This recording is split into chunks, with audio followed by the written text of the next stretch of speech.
ታደርጊያለሽ? በቃ ይሄን ነገር ተይ። እንዴት ነው የምትሆው? አባዬ ልጄ ነበር እኮ ላጣኝ ነበር። እራስሽን ትገያለሽ። ኑሐሚን ለይኩን ቤት ውስጥ የለም። እባክሽን ይቅርታ አድርጊልኝ። አንቺ ልጅ መሆኔን ታውቃለሽ ማለት ነው። አንቺ የምትጎጂበት ከሆነ አሁንም ቢሆን ከማውራት ወደኋላ አልልምሽ። ያችን ሲታ እኔ እውነት ነው አልኩህ አይደል እንዴ? እኔን አታምነኝ ደግሞ። አቶ ለይኩን ወደ ሆስፒታል ገብተዋል ማለት ነው። አቶ ለይኩን ወደ ሆስፒታል የገቡት ወይዘሮ ዝናሽ ባጠፋችው ጥፋት የደም ግፊታቸው ጨምሮ ነው ማለት ነው። እንግዲህ ይሄ የደም ግፊት እውነት የደም ግፊት ነው ወይስ እሷ እንዳለችው ሞቶ ይሆን ወይ? ሞቶስ ከሆነ ምን ሊፈጠር ይችላል የሚለውንና እሱስ ደግሞ በህይወት አለ ወይስ የለም የሚለውን ከዛው ከማለትም ያገኘነውን ይዘን መተናል ማለት ነው። ላይክ ሰብስክራይብ እያደረጋችሁ ቤተሰቦችዬ አብራችሁኝ እስከ ቪዲዮ ፍጻሜ ድረስ አብራችሁኝ ቆዩ። ቀጣዩን ክፍል ይዤላችሁ መጥቻለሁ ማለት ነው። እንግዲህ ወይዘሮ ዝናሽ ባለቤቴን አጣሁት፣ ወይኔ ምን ይሻለኛል፣ ምን ልሁን እያለች በጣም እያለቀሰችና እያዘነች ተደምጣለች ማለት ነው። ነገር ግን አቶ ለይኩን ማለት ከሆስፒታል እንደሚወጣና እንዳልሞተ ተሰምቷል ማለት ነው። ምክንያቱም በነገራችን ላይ አቶ ለይኩን ከሞተ ድራማው ራሱ ያስጠላል እና በነገራችን ላይ አንዳንዴ ድራማ የሚሰራው ከእውነተኛ ላይፍም ነው እና አሁን ወይዘሮ ዝናሽ ያደረገችው ነገር በእርግጥ እንግዲህ በጣም ነው የምትወደው። መቼስ ልጅን የማይወድ እናት የለም እና ወይዘሮ ዝናሽም ኑሮዬ እንዳይናጋ ብላ ነው እንጂ ዳግምን በጣም ትወደዋለች። ስለዚህ ዳግምን ጭራሽ ለኤርሚያስ አስመትተዋለች። እችንማ መበቀል አለብኝ፣ በዛ ላይ የኔም ደግሞ የያዘችው ሚስጥር አለ እና ልገላት ይገባል። ቀጥታ ደግሞ ለወይዘሮ ገነት ኑሐሚንን ለመግደል ነው ካልኳት ይህንን ኪኒን አትሰጣትም ብላ በማሰብ እንግዲህ ልጁን ማለትም ጽንሱን ነው እንጂ እሷን አይነካም፣ ይህንን ወስደሽ ስጫት በሻይ በትኩስ ነገር አድርገሽ ብላ እንግዲህ ወይዘሮ ገነትን ልካታለች። ወይዘሮ ገነትም ጠቀም ያለ ብሯን ከተቀበለች በኋላ ጆሮ ዳባ ልበስ ብላ ሽምጥ ጠርጋ ከድታታለች። አንቺንማ አልሰማሽም፣ እኔ እንደውም ከኑሐሚን ጋር ለኑሐሚን ባሽቃበጥ ይሻለኛል። ምክንያቱም አንቺ ዞሮ ዞሮ እዛ ቤት በመጥቼም ሳለ ያው እንግዲህ ሄዳ ነበረ ወይዘሮ ገነት ከዚህ በፊት ከዝናሽ ቤት ሄዳ እያለ እንዴት አመናቅራ እንዳስወጣቻት ግልጽ ነው። ስለዚህ ለአንቺማ በፍጹም ገንዘብሽን እንጂ አንቺን ልረዳሽ አልችልም፣ ገንዘብሽን ነው መቀበል የምፈልገው ብላለች ማለት ነው። ስለዚህ ገንዘቡን ከተቀበለች በኋላ ወይዘሮ ዝናሽን አሰናብታታለች። ማለትም ገንዘቧን ተቀብላ ገንዘቧን ከወሰደች በኋላ ወይዘሮ ገነት ማለት ነው የዝናሽን ሀሳብ አልቀበልም ብላ ኑሐሚን ጋር አሽቃብጣለች። ኑሐሚንም እንዴ እንደዚህማ ከሆነ ከልብ ተለውጠሻል ማለት ነው፣ ከልብ ከተለወጥሽማ በቃ እዚሁ ተቀመጭ፣ እንደውም ኤደንንም አምጫት ብላት በጣም ተደስታለች ወይዘሮ ገነት። አይ አሁን ላይ ኑሐሚን በጣም ራሷን ችግር ውስጥ ነው የከተተችው። ምክንያቱም ወይዘሮ ገነትና እንዲሁም ደግሞ ኤደን መቼም ቢሆን የሚታረሙ አይደሉም። ሁሌም ቢሆን ሲጀመር ከኋላ እያሉ የኑሐሚንን ውድቀት የሚፈልጉና ለኑሐሚን ደግሞ በጣም ጥላቻ ያለባቸው ናቸው ሁለቱም። እንዴት አምና እንደሆነ አላውቅም። በነገራችን ላይ በዚሁ አጋጣሚ አቶ ተሰማ ምን ሆነሽ ነው ብሏታል። ኑሐሚን ምን ብላለች ለአቶ ተሰማ ማለት ነው? አባዬ ግን አሁን ደህና የሆነች ትመስላለች ገነት፣ ስለዚህ ኤደንም እንድትመጣ ፈቅጃለሁ እኔ በበኩሌ ብለዋለች። በእርግጥ አቶ ተሰማ በዚህ በኩል እንዴ ኑሐሚን ምን ሆነሽ ነው? ምን አስበሽ ነው? እነዚህ ሰዎች እኮ ሲጎዱን ነው የኖሩት፣ ዛሬ ምን ተገይቶ ነው ምንቀበላቸው ብሏል። እውነት ነው። አሁን ገነትና ኤደን በጣም ነው ኑሐሚንን የሚጎዷት። እንደውም እኮ ኑሐሚን በጣም አመሰግናለሁ ለካ እንደዚህ ተቀይረሻል ብላ እንግዲህ ገነትን ስታቅፋት ገነት ከኋላ ጥርሷን ስትነክስ ነበረ። አሁን ገና ሰራውልሽ እያለች ማለት ነውና እንግዲህ የኑሐሚን ስቃይ ገና ይቀጥላል፣ በተለይ በገነትና በኤደን በኩል ማለት ነው። አቶ ለይኩን ግን ምንም አይሆኑም፣ ያው የግፊት ጉዳይ ነው፣ ይወጣሉ ማለት ነው። እንግዲህ ዳጊ ደግሞ ነፍሰ በላዋ እናቴ ብሏታል። ለምንድን ነው እንደዚህ ያላት? የኑሐሚንን ልጅ አስወርዳለሁ ብላ ስትፍጨረጨር ስለነበረ ነው። እንዴት ሰው የሰውን ልጅ ለማውረድ እንደዚህ መከራውን ያን? በእውነት በጣም ነው የምታሳዝነው እኮ ወይዘሮ ዝናሽ ማለት ነው። አሁን የኑሐሚንን ልጅ አስወርደ ምንድነው ጥቅም የምታገኘው?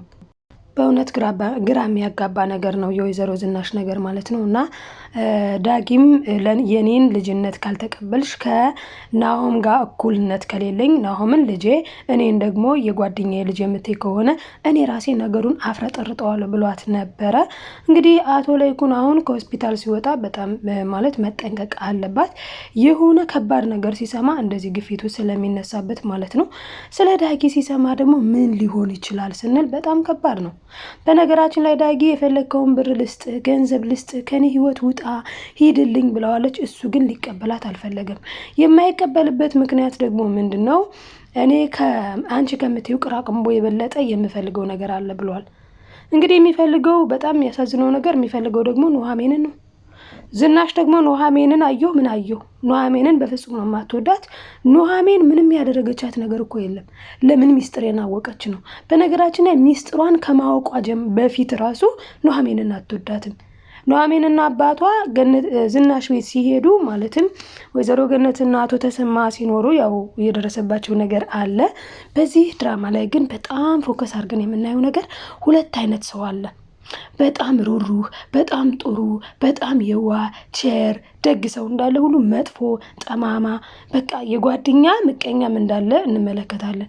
እንግዲህ የጓደኛ ጥሩ በቃ በጣም ደስ የሚል ሰው እንደ ጓደኛ ሆነ ጓደኛ አልሆነ ብቻ ለተቸገረ ዝም ብሎ የሚደርስ ሩሩህ አቶ ለይኩንን አይተናል። ደግሞ ጓደኛ ሆኖ መጥፎ ቤትን እስከ ማሸጥ የደረሰ በጣም መጥፎ ጓደኛ ደግሞ የአቶ ተሰማን ጓደኛ አይተናል። እንግዲህ አቶ ተሰማ በቀድሞ ህይወቱ ጥሩ ነዋሪ ነበረ፣ ጥሩ ስራ የሚሰራ ፊልድ የሚወጣ ብዙ ነገር።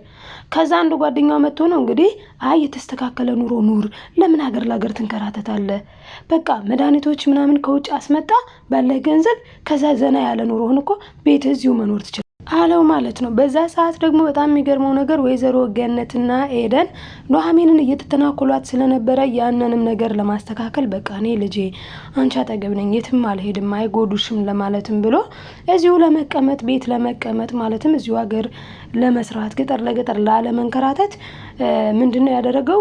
ሊከፍት ነበር መድኃኒት ቤት ማለት ነው። ከዛ ግን ከውጭ ይመጣልሃል መድኃኒት ቤትህን አስይዝና ከኔ ገንዘብ ባራጣ ተበደር ያለው መጥፎ ጓደኛ ምንድነው ያደረገው? የተበላሸ ኤክስፓየርድ የሆነ መድኃኒት እንዲቀበል ነው ያደረገበት። ከዛ ያንን መድኃኒት ደግሞ ኤክስፓየርድ የሆነውን ማንም አይገዛውም፣ እንደውም ይወነጀላል ሁላ ማለት ነው።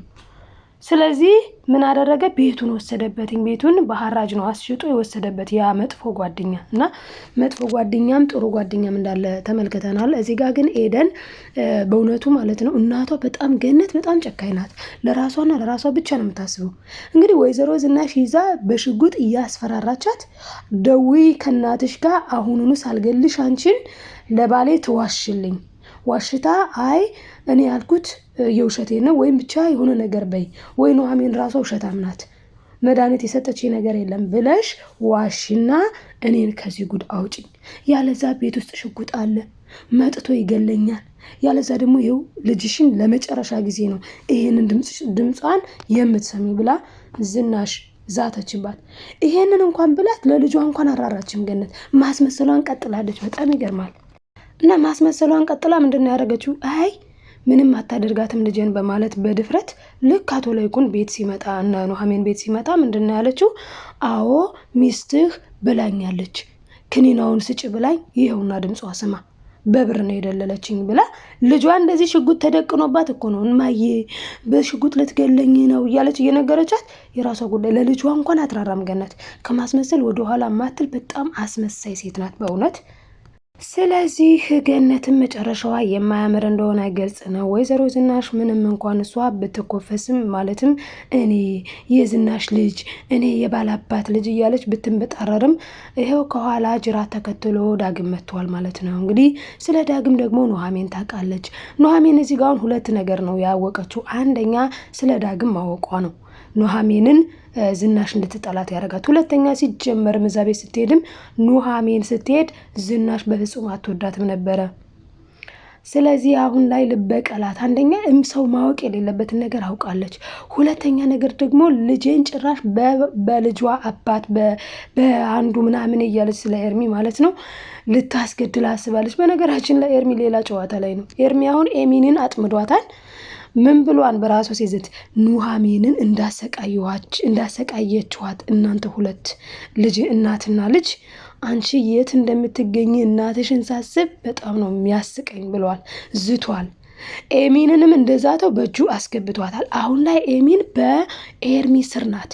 ኤርሚ እንደፈለገ አድርጓት ከዛ በኋላ ደግሞ ሌሎች ሴቶች የሚቀመጡበት ቦታ ላይ ወስዶ ቁጭ ሊያረጋት አስቧል ማለት ነው። ይሄ በጣም የሚያሳዝነው ነገር ማለት ነው በጣም እና ወይዘሮ ዝናሽ እንደተኮፈሰችው ሰው በሰው ሊያላግጥ አይገባም። እኔ የበላይ ነኝ ሊልም አይገባም። አሁን ከወይዘሮ ዝናሽ የምንማረው እኔ የዝናሽ ማንደፍሮ ልጅ ምናምን እያለች እንጠጠረ እዚህ ጋር አሁን እንደ ድሮ ቀረኮ ባላባት ባለእናት የሚባል ነገር ማለት ነው። ሰው ነው፣ እኩል ነው። በቃ ክርስቶስ በአምሳሉ ፈጥሮናል፣ እኩል ነን። እሷ ግን ራሷን በቃ ኩፍስ የሚኮፈስ ሰው አወዳደቁ አያምርም። በነገራችን ላይ ይሄው ባሏን በራሷ እጅ ልታጣው ነበረ፣ ወይም ደግሞ ባሏ እሷን በራሱ እጅ ሊያጣት ነበረ። አሁን ግፊቱ ባይጥለውና ባይወድቅ አቶ ለይኩን ተኩሶባት ነበር። ቢተኩስባት ሞተች ማለት ነው። ከዛ እሱም ነፍሰ ገዳይ ሊባል ነው። አሁን ይችን ገድሎ ነፍሰ ገዳይ ሊባል ነው። ያሳዝናል በእውነቱ ማለት ነው። ይችን ስል ምን ለማለት እንደፈለኩ ትረዱኛላችሁ። ማለት ለሰው ክብር የሌላ ሴት ለማለት ነው እንጂ ሌላ አይደለም። እና እንግዲህ ወይዘሮ ዝናሽ ያው ማለቃቅሳለች። ባሌን እንዳላጣው ብላ ደንግጣለች። ፊቱን ነበር እንጂ አጥሞ መደቆስ አሁን ምን ያደርጋል? ድስት ትዶ ማልቀስ ይባላል በእኛ ሀገር። እና ለማንኛውም አሁን ላይ ምን ተፈጥሯን ስንል አቶ ለይኩን አልሞተም። ዝናሽ ግን በጣም ችግር ውስጥ ናት ማለት ነው። ለይኩን ይነቃልኝ።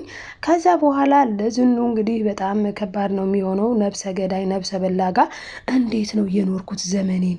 ምክንያቱ ደግሞ እሱ ሩሩህ ነው፣ በጣም ለሰው አዛኝ ነው። እና እንዴት ነው እንደዚህ አይነት ጨካኝ ሴት አብራኝ የኖረችው? እንዴትስ ነው እኔ አውሬ ጋር መኖሬን ያላስተዋልኩት ነው። እንግዲህ የእሳቸው አባባል ልክ ናቸው። እሳቸውን በግላቸው ልክ ናቸው። እሷም ደግሞ በድርጊቷ ለእሷ ለራሷ እንደ ልክ ሆና ነው የታያት። ልክ ግን አይደለችም። ሰውን መናቅ ጥሩ አይደለም። እንግዲህ አቶ ለይኩን በጣም እኮ ነው የሚገርመው። ወይዘሮ ዝናሽ እንግዳ አምጥታለች። ማንን? ዳጊን። አቶ ለይኩን ቀድሞ እነ ኑሐሚንን አምጥቶ እንዴት ስታንጠረጥራቸው እንደነበረ ማለት ነው። እሱ ግን አሁን የፈለግከውን ያህል ጊዜ ተቀመጥ፣ ስራ ሁላ ስራ ብሎታል። ደግነት፣ ቸርነት፣ የዋህነት፣ ቅንነትን ተምረንበታን በአቶ ለይኩን ማለት ነው። እና እግዚአብሔር ይማረው ብለናልኝ። ይህን ይመስል ነበር ለዛሬ። በቀጣዩ ክፍል እስክንገናኝ በያላችሁበት ሰላማችሁ ይብዛልኝ። መልካምነት ለራስ ነው፣ ቅንነት ለራስ ነው። ላይክ ሰብስክራይብ እያደረጋችሁ ለምታበረታቱኝ ደጎች የዋሆችዬ በእውነቱ አመሰግናችኋለሁ። ደግሞ ቪዲዮን አይታችሁ ላይክ የማታረጉ ላይክ አርጓሉ። ቅንነት ለራስ ነው። መልካምነት መልሶ ይከፍላል። በያላችሁበት ሰላምን ተመኘውላችሁ። ሰላማችሁ ብዝት ይበልልኝ ውዶቼ።